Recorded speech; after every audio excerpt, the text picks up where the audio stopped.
Let me paint you a picture. Maybe you were in the middle of an argument with your partner, and suddenly you heard your mother's words coming out of your mouth. Or perhaps you caught yourself disciplining your child with the same sharp tone your father used, the one that made you feel small and ashamed. For a split second, time collapsed, and you became the very person you swore you'd never be.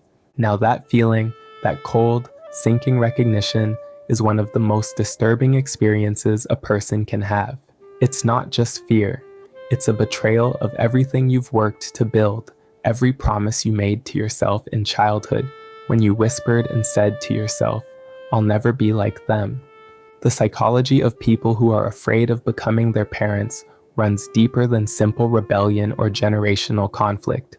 It's a complex tangle of neuroscience, attachment theory, and the stubborn persistence of learned behavior.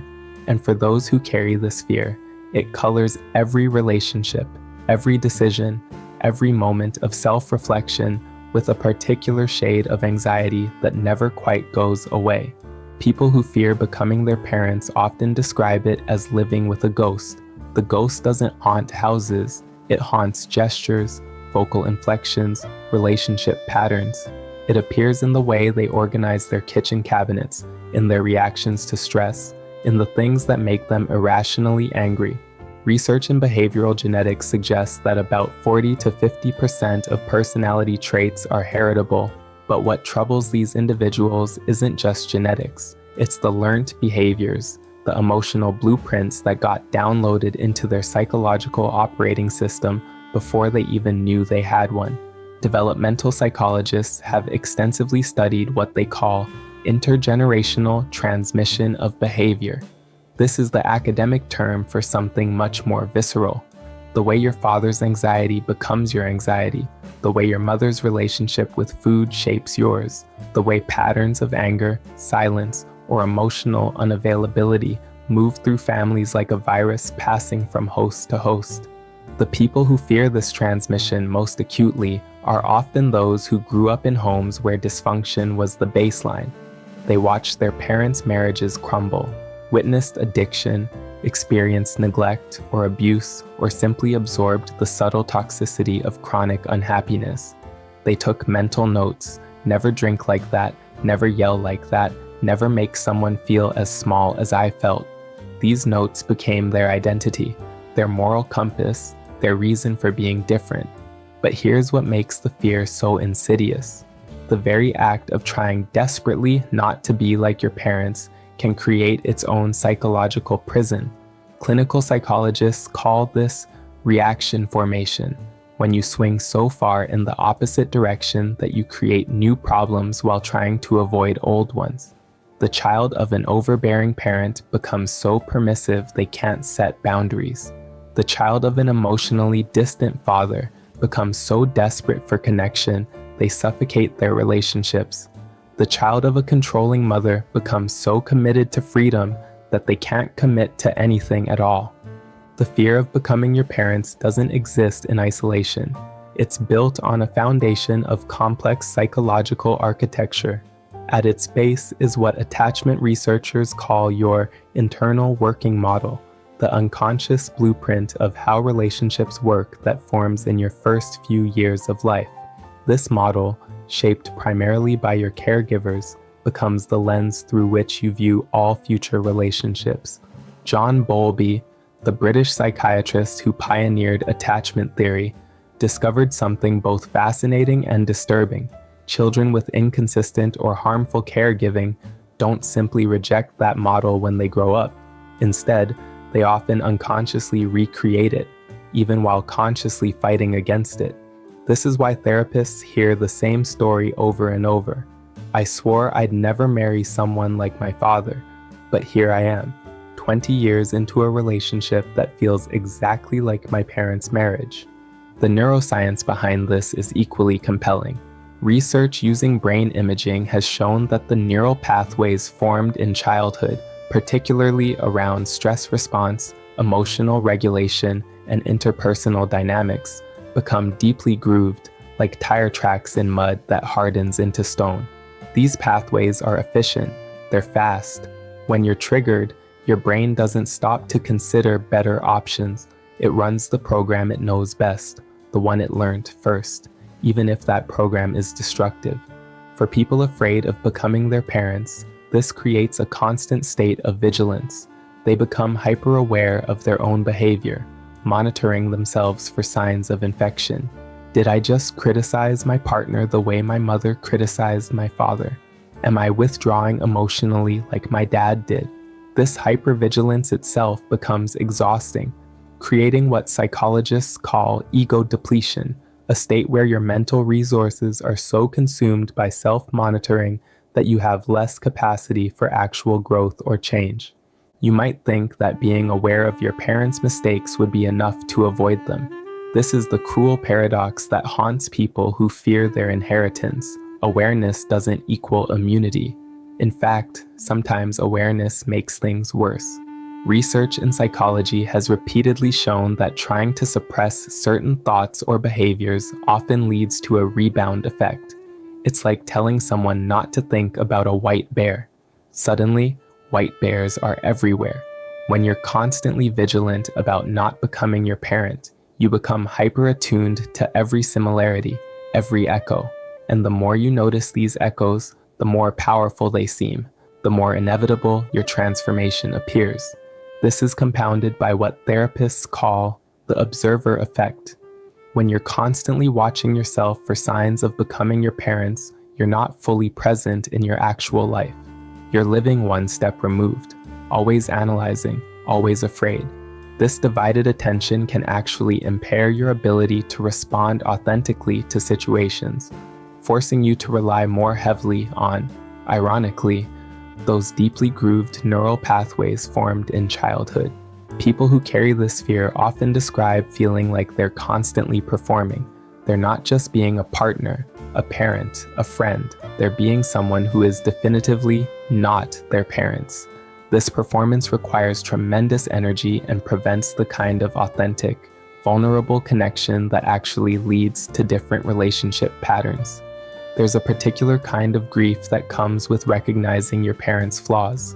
Not the grief of a child who feels betrayed, but the more complex grief of an adult who begins to understand that their parents were themselves products of their own damaged histories. Your mother who couldn't show affection was herself starved of affection as a child. Your father who raged had a father who raged at him. The dysfunction extends back through generations like a line of dominoes, each one knocked over by the one before it. This understanding can be paralyzing for those who fear inheritance. If the pattern goes back that far, if it's that deeply embedded, how can you possibly be the one to break it? Psychologist Murray Bowen called this the multi-generational transmission process, documenting how anxiety, dysfunction, and emotional patterns flow through family systems across time. His research suggested that it often takes 3 to 4 generations of conscious work to significantly alter these patterns. But there's something else in this recognition, something that many people who fear becoming their parents struggle to access: compassion, both for their parents and for themselves. The research on self-compassion, particularly the work of psychologist Kristen Neff, shows that people who can extend kindness to themselves, who can acknowledge their failures without harsh self-judgment, actually have more capacity to change their behavior than those who engage in constant self-criticism. Yet compassion feels dangerous when you're afraid of becoming your parents. It feels like excuse-making, like letting yourself off the hook. If you forgive yourself for that moment when you sounded like your mother, are you one step closer to becoming her? If you accept that you inherited some of your father's tendencies, does that mean you're doomed to his fate? Nowhere does this fear manifest more powerfully than in intimate relationships. For people afraid of becoming their parents, romantic partnerships become a kind of laboratory where they're constantly testing themselves. Every conflict, every moment of friction, every disappointment becomes laden with existential significance. They watch themselves carefully. Am I being defensive like my mother? Am I shutting down like my father? And they watch their partners too, sometimes with an intensity that borders on paranoia. They're looking for signs. Is this person going to trigger the worst in me? Are they going to bring out the patterns I'm trying to escape? Research on relationship dynamics shows that this kind of hypervigilance actually creates the very problems these individuals fear. When you enter a relationship expecting to fail, when you're constantly monitoring for signs of the dysfunction you're trying to avoid, you create a self-fulfilling prophecy. Your partner feels scrutinized rather than trusted. Your anxiety about becoming your parents generates the very anxiety that characterized your parents' relationship. Some people respond to this fear by avoiding serious relationships altogether. If they never fully commit, never marry, never have children, they can never become their parents in the ways that matter most. This strategy offers a kind of safety, but it's the safety of never fully living. Attachment researchers have found that avoidant attachment patterns, where people maintain emotional distance to protect themselves, often develop in children who grew up with inconsistent or frightening caregiving.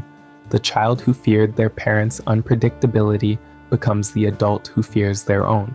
Others take the opposite approach. They commit intensely, almost desperately, to proving they can do relationships differently. They may choose partners who seem to be complete opposites of their parents, only to discover that you can't build a healthy relationship on the foundation of what you're running from. You have to be running toward something, toward actual values, actual vision, actual connection. Running away only ever gets you lost. One of the most frustrating aspects of fearing you'll become your parents is that the body doesn't listen to your conscious intentions. Trauma researcher Bessel van der Kolk popularized the phrase, "the body keeps the score," documenting how traumatic experiences, including the chronic stress of growing up in dysfunctional homes, leave physiological imprints that outlast conscious memory. People who grew up in high-conflict homes often have what researchers call a sensitized stress response system. Their bodies learned early to be on high alert, to scan for danger, to prepare for conflict. Even decades later, even in safe relationships, their nervous systems can react as if they're back in their childhood home, bracing for the yelling to start. This physiological reality means that you can intellectually understand that you don't want to be like your parents. You can consciously choose different behaviors and still find your body flooding with stress hormones in moments of conflict. Still feel your throat tightening the way your mother's did. Still experience the same crushing anxiety in your chest that your father carried. The body remembers what the mind wants to forget. This is where the fear becomes particularly cruel. You can feel your body reacting in familiar ways and interpret that as evidence that you're becoming your parents, when really you're just experiencing the lasting effects of having been their child. The legacy of growing up in dysfunction isn't that you'll necessarily recreate it, it's that you'll carry the scars of it, and those scars can be easily mistaken for symptoms of transformation. For many people who fear becoming their parents, the decision to have children represents the ultimate test. Parenthood is where the fear becomes most acute, most unavoidable, most terrifying. You can control many aspects of your life, but when you become a parent, you step into the exact role your parents occupied. You stand where they stood. You hold the same power they held. And the ghosts that have haunted you suddenly have perfect conditions to fully manifest. Research on intergenerational trauma shows that parents who experience adverse childhoods face unique challenges. They often struggle with what psychologists call triggered memories, moments when their child's behavior or developmental stage activates powerful memories of their own childhood. A child's tantrum doesn't just require patient response. It pulls the parent back to their own childhood tantrums, to how those were handled, to old feelings of shame or fear or rage. But here's something that research also shows. The parents most likely to break intergenerational patterns are the ones who have done the work of processing their own childhoods. Not forgetting, not minimizing, not pretending it was fine, but actually examining, understanding, and integrating their experiences. Psychologist Mary Main's research on attachment found that it's not whether you had a difficult childhood that predicts whether you'll pass on secure attachment to your children. It's whether you've developed a coherent narrative about that childhood. Parents who can tell their story, who can acknowledge what happened to them without being overwhelmed by it, who can see their parents as flawed humans rather than monsters or saints. These parents have the best chance of doing things differently. The fear of becoming your parents doesn't have to be a life sentence. It can become a catalyst for the exact kind of self-examination that makes change possible. Breaking free from the fear of becoming your parents isn't about achieving perfection or erasing every trace of their influence. It's about something more subtle and more sustainable, developing what psychologists call earned security. This is the security that comes not from having had perfect parents, but from having done the work to understand and heal from imperfect parenting. This work is rarely linear. It involves therapy for many people, not because there's something wrong with them, but because patterns formed in relationship often need relationship to heal. A good therapist can help you see the patterns you can't see yourself, can hold space for the grief and anger you've been carrying, can help you develop new neural pathways through practice and repetition. It also involves learning to distinguish between echoes and destiny. Yes, you might sometimes sound like your mother. You might have inherited some of your father's tendencies, but having a moment of similarity doesn't mean you're on an inevitable path to becoming them. Research on neuroplasticity, the brain's ability to change throughout life, confirms what people in recovery of all kinds have always known. Patterns can be changed, habits can be rebuilt, new pathways can be carved. It just takes awareness, intention, and repetition. Perhaps most importantly, breaking free from this fear requires developing compassion for the parts of yourself that do resemble your parents. Not acceptance of harmful behavior, but understanding that you're working with the raw materials of your own history. Every person is a complex mix of inherited traits, learned behaviors, and conscious choices. You contain multitudes, including some aspects of your parents. The question isn't whether you'll have any similarities to them, you will. The question is whether you'll respond to those similarities with panic and shame, or with curiosity and commitment to growth. People who are afraid of becoming their parents face a choice, though it's not the choice they think it is. The choice isn't between becoming your parents or being nothing like them. That's a false binary that keeps you trapped in reactive mode, forever defining yourself in opposition to something rather than in pursuit of something. The real choice is whether you'll let that fear consume you or whether you'll let it inform you, whether you'll spend your life running from ghosts or building something real, whether you'll be so vigilant about not being your parents that you forget to actually be yourself. The most powerful finding in all the research on intergenerational patterns is this: the people who successfully break cycles aren't the ones who pretend they have no connection to their parents' dysfunction. They're the ones who acknowledge the connection, who understand how those patterns live in them, and who make conscious, repeated choices to respond differently. They're the ones who can say, yes, I feel the pull of that old pattern and I'm choosing something else. This doesn't mean they never stumble. They do. They have moments when they hear their parents' words in their mouth, when they feel those old familiar reactions rising up, but they've learned that one moment doesn't define them, that one slip doesn't mean they've failed, that the pattern is only destiny if they stop choosing differently. They've learned that the opposite of becoming your parents isn't being perfect. It's being conscious. It's being willing to repair when you cause harm.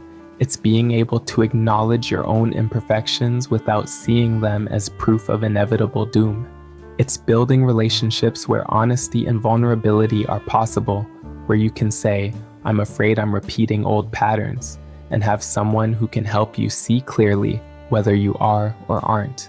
They've learned that freedom from the fear doesn't come from finally being nothing like your parents. It comes from accepting that you'll always carry some of their influence, and that you get to choose what you do with that inheritance. You get to keep the good parts, if there were any. You get to transform the difficult parts. You get to write your own story, even if some of the words were taught to you by people who didn't know better ways to speak. The psychology of people who fear becoming their parents is ultimately the psychology of people who care deeply about doing better, being better, creating better. That fear, for all its pain, comes from love. Love for the people you might hurt, love for the person you want to be, love for the possibility that patterns can change. And perhaps that's the final insight. The very fact that you fear becoming your parents is one of the strongest indicators that you won't. The people who truly recreate the worst of their parents' patterns are usually the ones who never question whether they might. Your fear, uncomfortable as it is evidence of your consciousness. And consciousness, paired with commitment and compassion, is the tool that breaks cycles.